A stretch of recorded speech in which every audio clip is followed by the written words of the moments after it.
not even mean Bowers game for me. There, YouTube. Welcome back for another Thoughts from the Corner Rewind edition. I'm here with my good friends Adam and Lucy. Hey. And today we're going to be talking about an oldie but a goodie. Not old, but Tragedy Looper. This Ignore one's the box look.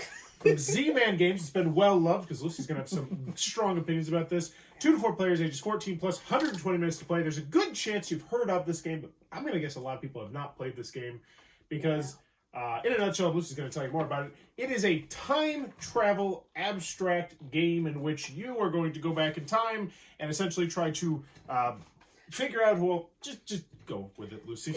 It's a 3v1 typically of just like there's a mastermind character which is trying to essentially live throughout the trying to cause like the protagonist to lose, to just to either just like try to kill a key person or just trying to just like make sure there's enough intrigue on a shrine. And while the protagonist's goal is throughout the day, it's just trying to live throughout the amount of days. All you need to do is the protagonist need to win once to win. Well, the mastermind needs to win every single loop, and when there's like 4 loops in 7 days, perhaps it gets a lot of like back and forth. So loop 1, we go through, we try and figure out as much stuff as possible, and we go into loop 2, game completely resets. We use all the information we had, try to figure out more stuff, probably lose, get to loop 3, so on and so forth. So I have played this now 3 times since the release of the game. Adam is twice, and Lucy. I've played it multiple times, but I never played it as the protagonist, to be honest. And let's stress, multiple is not like 3 or 4. We're talking, did you say like 12, 10? At least 10. You said you played all 10 yes. of those. Yes, Wow. yes. So I would say that I would absolutely consider you a Tragedy Looper expert in that aspect. But yeah, let's get to the meat and potatoes of the game. The thoughts, does it stand the test of time?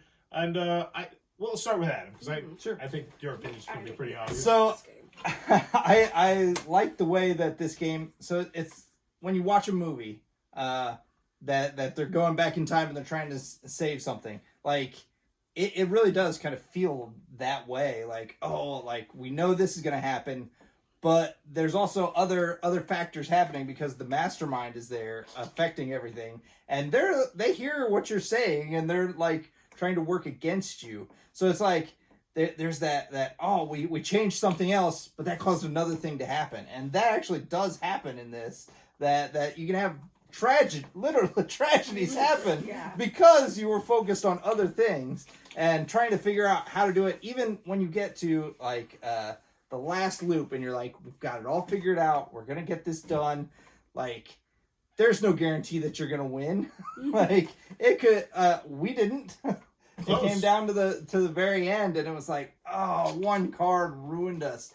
And yeah, I enjoy it because it has that feeling. It's like this, I don't know, you're solving a crime, you're, trying to work against someone else's mind, like killing all these characters. It's a mind to mind, like, yeah. So I have very strong but not strong feelings on this game. So first thing, I called this an abstract game, but I called it because you called it an abstract game. And the more I think about it, the more I feel like I don't feel like this is an abstract game. I feel like the theme comes across to me. Yes, like this is one of the few abstract games, in my opinion, that like comes across with its theme. Because like at least for like how I've been always described as abstract, it's just like there's no luck, there's no chance, there's no rolling of the dice. If anything happens, it's because 2 ideas clash together. I feel like one of us doesn't understand what abstract is, and I don't know which one that is, because I thought abstract was like themeless. Like, isn't that like generally where it's just like plastered on top, and it's like oh, there are like feathers on these cards, like so it's a peacock game. Yes, yeah. But like how I usually like use the term abstract is just like it is a game with no luck. It's more because like for example, chess is an abstract game. It's just planning. There is a theme with it, but most abstract games just have the theme on as a paper pasting because there's no luck. There's nothing real about it. Well, this one is an abstract game. I would call that an open information game. Could be, yeah. I feel like we're splitting hairs here. But do let us know in the comments below. What do you consider to be abstract? Because I've never heard of that one before. But for me, Tragedy Looper, this game is a really weird game for me. I mean, I've shot over 3,000 videos about board games. I would consider myself to be a board game expert. I play tons and tons of games. And this is still a game that I just can't wrap my brain around.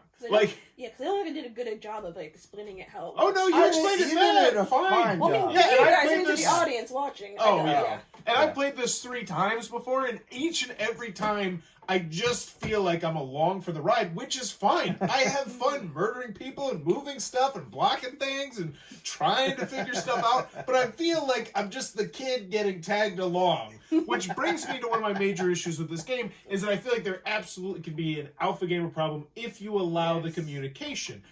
But at the same time, without that communication, dang it, this game would be really insanely difficult because all the while I'm trying to cancel you out, but now I have to worry about potentially canceling out my teammates, and I don't know if that's a good thing or a bad thing. I legitimately don't know if I like this game. See, I think that would make it significantly harder. Yes. And I mean, it's hard enough already. And we were playing on kind of the easier mode, right? You were letting us table talk. I mean, we weren't... Because like in higher levels, you're not really supposed to table talk in certain aspects, but it was like one of the earlier scenarios, not beginner.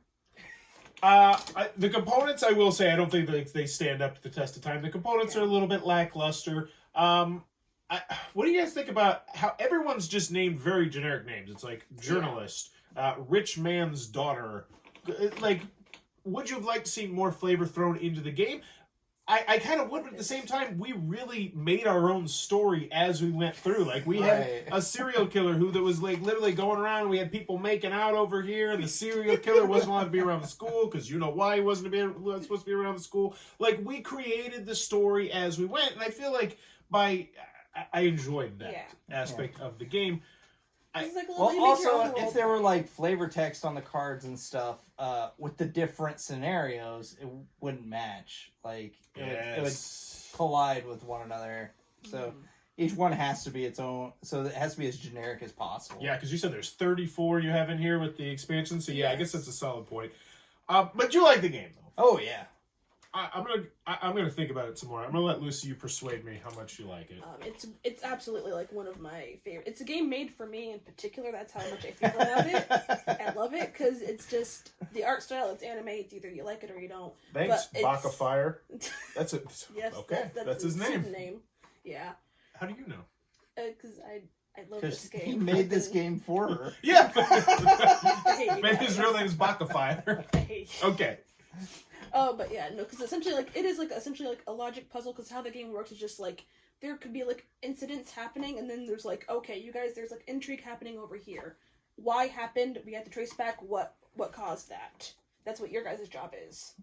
It's, like, a logic puzzle for you guys. Yeah. But then as the mastermind, I have all the information. Like, I know who's doing, what the roles are, who's the culprit for the incidents. Because you don't even know, like, because at the beginning of the game, the protagonists don't even know, like, how they lose.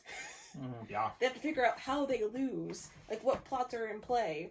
And I have all the information. I'm just trying to, like, okay, I need to block this information so they don't connect Y to X. I can't block that information, so I need to block over here. And it's just, like, a little mini logic puzzle for me. And, like, a lot of my other friends are just, like, they do better cooperatively instead of competitively. So this is, like, a nice little, and I love more competitive games. So, like, for me, it's, like, a 3v1 is, like, the perfect game for me. It's why I also like, the other one, Dracula? The one with the Dracula. Fury of Dracula? Fury of Dracula. Because it's just, like, cooperative over here, but I get to compete still. So, with, like, the logic puzzle aspect, I don't have to, like, worry about luck or anything. It's just, like, it's perfect for me. Which side do you enjoy playing more? Because I've obviously never played as a protagonist. She's only ever. And that is another thing that I think you might need to know about this game if you plan Yes, on this getting is definitely not a beginner game. This is a game where you will have to, if you buy this game, you are going to be the mastermind. That's There where I is- was going. Yep, absolutely. You will have to, like, for this game, like, I knew, like, thankfully Board Game Geek exists, so everyone on the community, in the little What do you Tragedy want? Looper community, they're, like, really rapid. Oh, If you have geek. questions, they'll answer it in, like, a heartbeat. So is But, there a yeah. pretty big...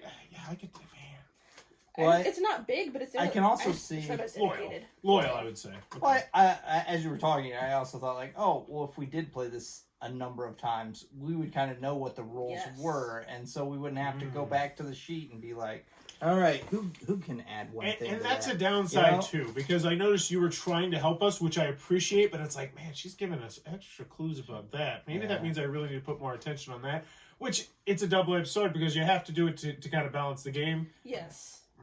So yeah, I think I if think you teach it, if you buy this game, you are going to be teaching it. You are going to be that's where the tutorial scenarios are there for you to help you. Essentially, like that's how I teach. Yeah.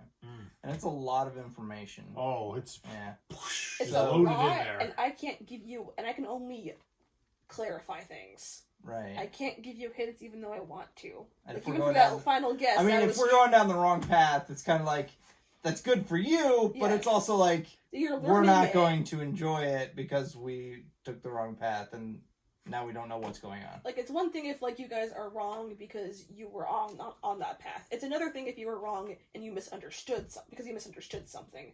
That's the one thing that's one thing I don't want people to lose from. I think the thing that I think we all three could probably agree with this. I think this is absolutely, if you plan on buying this, still a try before you buy. Like, no doubt about it. This is a very distinct game. And it's one of those games that I think that if you're into the hobby, you absolutely should try, because I can't think of another game that really gives me this feel, period. I mean, there's other many versus one games. There's other deduction games where you can bump up the difficulty, like Cryptid, and we can play Advanced Cryptid. But I still, this with the time travel theme, I don't know if there's another game out there that I've ever played that gives a better feel for it. Because this is just like, it's like not pure logic, but like it's just like you're battling someone. You're not battling an AI or the board itself. You're battling a person who sometimes does wrong stuff. See, I'm not sure that it is a try before you buy. I think that it's a buy it because you're going to play it 3 times at least. Because that's after you play it several times. Like, I only feel like after the second time playing it, it's like, oh, I'm starting to get like a real feel for it.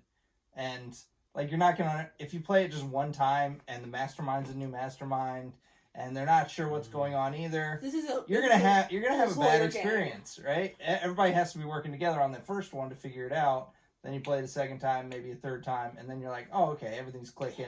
It's built it up, and it's running. 10 times and you've never played on one side, but that says so much about the game right there. Like, that's. Yeah. I mean, that's just, I've played every scenario once, let alone like I've done like the 2 basic ones. There's 2 tutorial cases, which are essentially just like there's 2 sides of the sheet. There's the basic tragedy, which gives you 1 main plot and 2 subplots. There's the first steps, which is just 1 and 1, and I've played that like over so many times. I can imagine that. So overall, you're both recommending it, correct? Yeah. Strong recommendation. I am completely biased. If you're a heavy gamer, yes. I would agree that if you're a heavy gamer, this is absolutely one to try. And I still don't know if I like the game. I still don't know if I like the game because I like so much around the game. But just the feeling that I had, like, I felt like I was an anchor. I really did. And I imagine you'd agree with that. Some points of the game, I absolutely was an anchor. You helped out, though. I guessed a 50-50 guess. I just straight dumb luck. Hey, I did not make my 50-50 guess. So. Yeah, you did. But that's a 50-50 guess. I'm talking about skill-wise. And also, like, you had that idea of just murdering people. Yeah, there were several times when you were like, came up with a thought, and I was like, oh, all right, yeah, that's a great idea, you know? It's just like, because even if it was a random thing that you were saying, it's like, oh yeah, that could really work out. Protagonists working together is a theme. Because here's the thing, like when you came up with something random, Lucy was not planning on that. Yeah. You know, so that enabled us to get more information. You'd be surprised about just. It's okay to have a wild card in this game.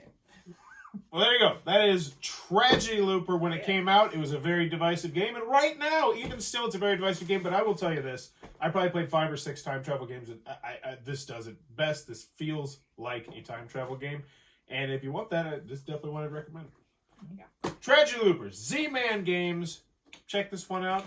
It looks like it might be your cup of tea. If you're enjoying what we're doing, please try to click on that subscribe button down below. Or in the comments below, let me know. When you hear the word abstract game, what do you think? I'm legit curious. I've never heard someone say the idea that there's no luck in the game, but it makes so much sense. Like I just never thought of it. What do you think, Adam? I still think that it's like a plastered on theme. Okay. That it has nothing to do with what's actually going on in the game. It's just like you put feathers on cards, so it's a peacock game. Mm-hmm. Is Sorry an abstract game? Yes. By your definition, it wouldn't be, and by ours, I think it would be. But is it? I don't know. I've always described it just like, because that's why like I consider Hive is also a great abstract game, because like there's no luck in it. You're just planning around your opponent. Chess is like the most notable one, just by the nature of having no luck and just not really having, I guess, a system, because like considered. No, it's hard to describe what I'm trying to say. Let us know in the comments below. What do you think an abstract game is? And as always, thanks for your time, you two. See ya.